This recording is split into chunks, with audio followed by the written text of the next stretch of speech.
This is the popular game Kingdomino, or as I thought it was called for many years, Kingdomino.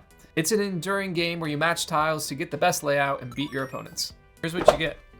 48 terrain tiles, each showing 2 terrain squares, some with crowns, some without.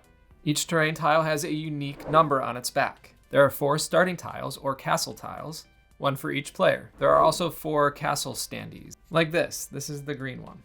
You'll get 8 wooden kings, 2 per color. And it's useful to have a scoring pad to play this game.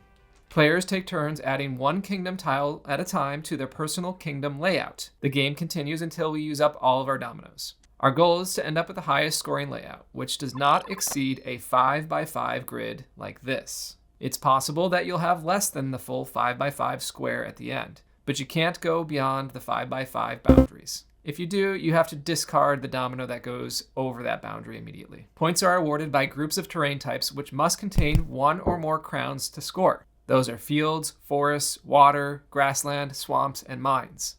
Setup. Each player gets 1 starting tile with their color and a castle to make it more aesthetically pleasing. You also get a wooded king meeple of your selected color. If you're playing a 2-player game, you'll use 2 wooden meeples instead of 1. Playing with 3 or 4 players, you use 1 meeple, and we will use all of the shuffled dominoes. If you're playing with 2 players, remove half of them, or 24 random dominoes before starting. Before you begin, make sure to table shuffle the dominoes. Gameplay. Turn order is different in this game. Rather than taking turns in sequential order, we have a drafting or auction style turn order. That looks like this. Draw 4 communal tiles. Someone takes 4 terrain tiles from the draw stack, sorts them in ascending order based on the numbers that were on their back. Highest on the top, down to the lowest at the bottom. Flip them over and start a draft. A draft is, you're competing against other players to get the tile that you want. Let's look at a 3-player example. To kick off the very first round, 1 player will take all the little king meeples and randomly pull them out of their hand, 1 by 1 without looking. So if the draw went blue, yellow, then green, then blue gets to pick first, then yellow, then green. Another player would have taken the first 4 dominoes and then order them from highest to lowest. So 45 is the highest, then 26, then 14, and finally 3. After that's done, you flip them over. And though they may look similar, the ones with the higher numbers have more valuable things on them. Do you want your own copy of this game? Sure you do. Do me a favor and click on the affiliate link below. That way we both win. So we have our first 4 dominoes, plus we have our initial turn order here. Blue, yellow, green for the draft. Now blue gets to pick first. That doesn't mean they'll take the best one. They might take the worst one so they get the next best pick. They might take this one because this could work better with their layout. Let's say blue picks the second tile. Yellow picks the first, and green is stuck with whatever's left. The unselected tile is discarded in a 3-player game.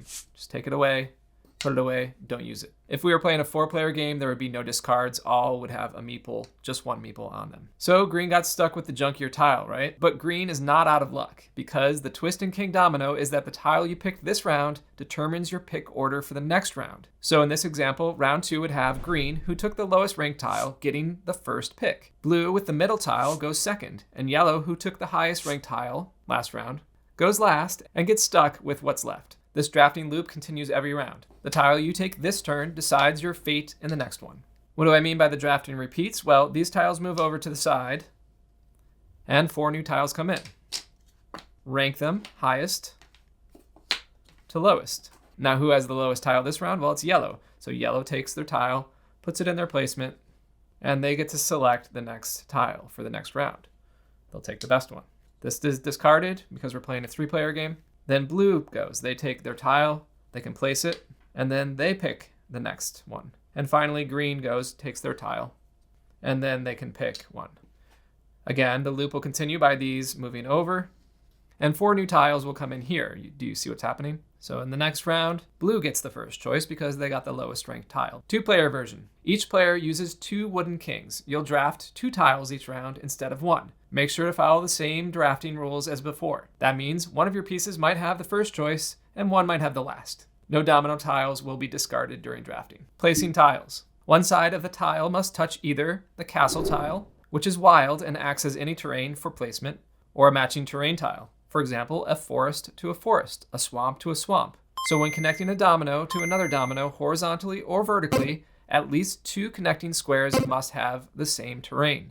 one on each domino, like this. You can rotate tiles, but you cannot go outside your 5x5 grid. If a tile doesn't fit legally, you must discard it. Yes, even if it has 3 crowns on it. Oh, crowns? You need those. They look like this, and if you don't have at least one in your connected terrain, you score nothing for that group, no matter how many pieces you have in there. Scoring. So we've been drafting and placing tiles, and now we're coming to the end of the game. This happens when we're out of tiles. So let's score our layouts. Players could have a complete 5x5 at the end, or a layout that has a few holes in it. And that's okay, because the real key to winning is getting lots of similar territory, touching, and loaded up with crowns. There are 2 factors you need in order to score a territory section. You need touching territories, so 1, 2 are touching here. This one's not touching, it's diagonal. They must be touching horizontally or vertically. So these 2 are touching. Would they score 2 points because they're 2? No, they don't, because they need at least 1 crown. So that's a 0. This water is 1, 2, 3, 4, 5, plus 1 crown. So you multiply those together. Crown times squares of territory. So 5 times 1 is 5. I get 5 points for that. No crowns here, 0. No crowns here, 0. Here is interesting. I have only 1 connected territory, the mines, but I have 2 crowns. So that's 1 territory times 2 crowns. That's 2 points itself. These are more valuable. This pasture scores nothing, no crowns. This is a swamp here, and I have 1, 2, 3, and 2 crowns. So I take the 2 crowns times the 3 squares, and that gives me 6. This is not connected. 1 times 1 is 1. And lastly, we have another mine. 1, 2 times 1 is 2. So my whole layout would give me a score of 18 points. Add up all of your zones, and the sum is your final score. This layout is worth 11, and this one is worth 51. More connected squares with more crowns. That's what you want to do. Kingdomino has a few odd and unique characteristics, but it's fairly easy to play. You do compete with other players for tile selection, but mostly work against yourself trying to get a strong layout. That said, do pay attention to your opponent's layouts and try to take pieces they need, to sabotage them. It's a good game that has an enduring appeal. Sometimes you'll want to play round after round, and other times, 1 round is good enough. Do you play it differently or just want to say hi? Leave a comment below. Please subscribe, like, and share to help this channel grow. You are great. See you next time on Playing Games.